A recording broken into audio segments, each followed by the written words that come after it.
Aujourd'hui, on se retrouve sur une nouvelle vidéo pour parler de sécurité avec Ledger.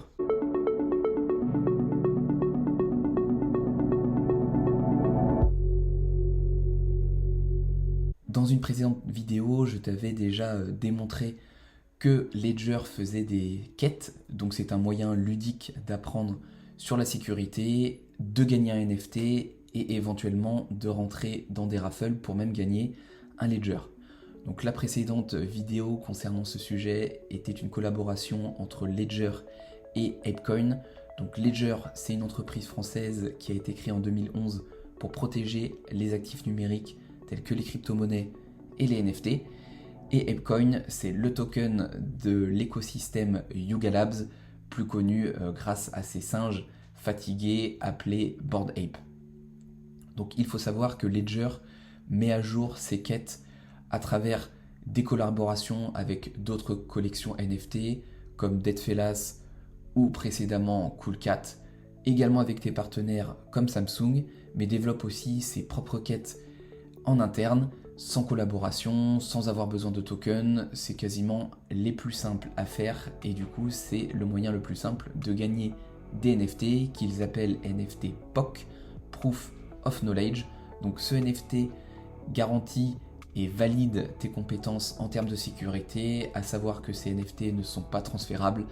Donc c'est vraiment le détenteur du NFT qui a réussi les différentes quêtes. Pourquoi je trouve les quêtes intéressantes? Parce que c'est un moyen ludique d'apprendre à travers la sécurité. Demande à quelqu'un qui est dans les NFT ou les crypto-monnaies depuis plusieurs mois s'il a subi un scam ou non. 99% du temps, on a tous subi un scam. Donc qu'est-ce qu'un scam? C'est une arnaque. Généralement, ça va être à travers des liens frauduleux, des smart contracts rédigés de telle sorte à ce que ça draine ton wallet. Donc qu'est-ce que ça veut dire drainer ton wallet? C'est que le hacker va intégrer ton wallet et va tout te prendre. Donc le Ledger, c'est un cold wallet qui te permet de protéger davantage tes assets numériques parce qu'il va y avoir besoin d'une validation physique. Alors, je présenterai un Ledger à un autre moment. Là, l'idée, c'est de réaliser une quête ensemble afin de gagner un NFT, que tu découvres un peu comment ça se passe et éventuellement que tu puisses t'aider de mes réponses pour toi aussi gagner ce NFT. Donc, on se retrouve pour une nouvelle quête organisée par Ledger, Welcome to Web3. Donc cette quête, comme la précédente, est assez générale. C'est sur le Web3 au global, donc il y a des questions sur la blockchain, sur les NFT, sur les blocs, les crypto-monnaies, en termes de sécurité et autres. Donc pour les débutants, c'est vraiment intéressant parce que ça permet de mettre un pied sur la sécurité qui est vraiment un des nerfs de la guerre pour moi du Web3, car on peut vraiment perdre son wallet en quelques secondes, du moins son contenu. Ça permet également à ceux qui sont dans l'écosystème depuis plusieurs semaines, plusieurs mois, voire plusieurs années, de faire des piqûres de rappel. Ouais, ce sont des quêtes de quelques minutes. Je rappelle qu'il faut absolument avoir 10 sur 10 pour gagner le NFT POC, donc Proof of Knowledge, qui va prouver que tu maîtrises bien les aspects de la sécurité de la quête en question. Et si jamais tu n'arrives pas à avoir 10 sur 10, sache que tu peux recommencer autant de fois que tu veux.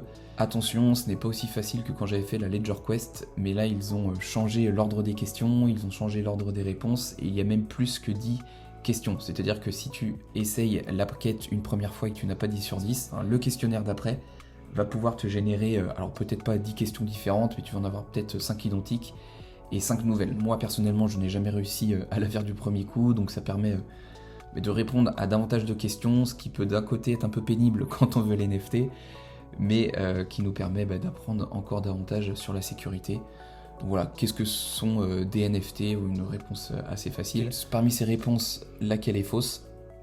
Voilà, donc c'est vraiment un quiz comme on a l'habitude d'en voir. Donc ça peut prendre 3, 4, 5 minutes, ça peut en prendre un peu plus si tu recommences, mais sache que tu peux refaire le quiz autant de fois que tu veux, et une fois que tu seras arrivé aux 10 réponses, tu auras la réponse: ai-je gagné le NFT? Est-ce que je ne l'ai pas gagné? Donc ça met un petit peu de tension, ça met un petit peu de plaisir pour travailler la sécurité. Une fois que la data est sur la blockchain, qui peut changer l'information? Est-ce que c'est le gouvernement? Est-ce que c'est la blockchain, l'autorité de la blockchain? Ou est-ce que c'est tout le monde? Et ben non, c'est personne, parce qu'une fois que c'est sur la blockchain, on ne peut rien y faire, c'est historisé, et c'est un de ses avantages. Donc sans suspense, j'ai réussi la quête, sinon tu te doutes bien que je ne l'aurais pas enregistré. Donc là, je vais récupérer mon NFT, donc je vais signer la transaction. J'ai réussi à gagner le NFT. Je vais donc me rendre sur mon profil OpenSea, et voilà, j'ai bien gagné le NFT concernant le network. Donc c'est pas mal, ça permet de flex un petit peu avec ces NFT. Je ne sais pas si à l'avenir, le fait d'avoir tel ou tel NFT ou un nombre important de NFT gagnés grâce aux quêtes de Ledger va nous permettre d'avoir des airdrops. J'ai pas eu l'info, si tu l'as, n'hésite pas à la partager. Si jamais t'as pas de Ledger, je t'invite à en acheter une. Si jamais tu veux en acheter une, n'hésite pas à utiliser le lien que tu trouveras en description. Ça te permet d'avoir 10 $ de remise sur ta Ledger. Ça me permet également d'avoir 10 $.